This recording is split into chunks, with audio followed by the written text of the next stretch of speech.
21 Mayıs'ta gerçekleştirilen Birleşmiş Milletler toplantısında Uygur meselesi Çin ve yandaşlarıyla Amerika Birleşik Devletleri'nin öncülüğündeki Batı ülkeleri arasında tartışmaya neden oldu.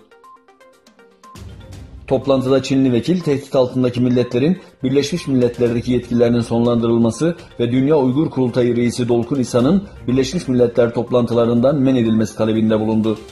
Pakistan, Rusya ve Küba gibi ülkeler bu fikri destekleseler de Amerika Birleşik Devletleri başta Almanya ve İngiltere olmak üzere çok sayıda Avrupa Birliği ülkelerinin buna şiddetle karşı çıktığı da bildirildi.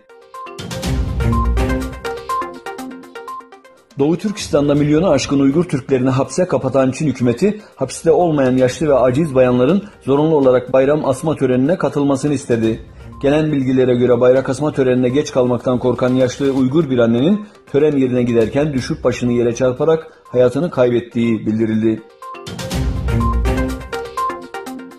Amerika Birleşik Devletleri Savunma Bakanlığı Pentagon, Çin'in Güney Çin denizindeki adaları silahlandırdığı için Çin donanmasını 2018 Pasifik kıyısı deniz tatbikatına davet etmeyeceğini açıkladı.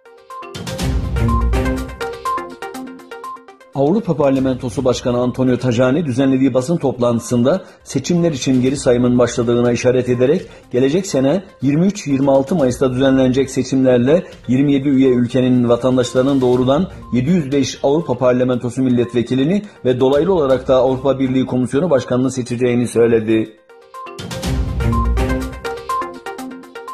Avrupa Komisyonu önümüzdeki 18 ay için üye devletlerin ekonomi politikalarına yön verecek tavsiye paketini yayınladı. Raporda Avrupa ekonomisinin son 10 yıldaki en yüksek büyüme ve en düşük işsizlik oranına ulaştığı kaydedildi. Dünya Sağlık Örgütü en az 28 kişinin hayatını kaybettiği Kongo'da yayılmaya devam eden Ebola salgınının artık sınıra dayandığını bildirdi. Örgüt önümüzdeki birkaç haftanın da kritik olduğunu duyurdu.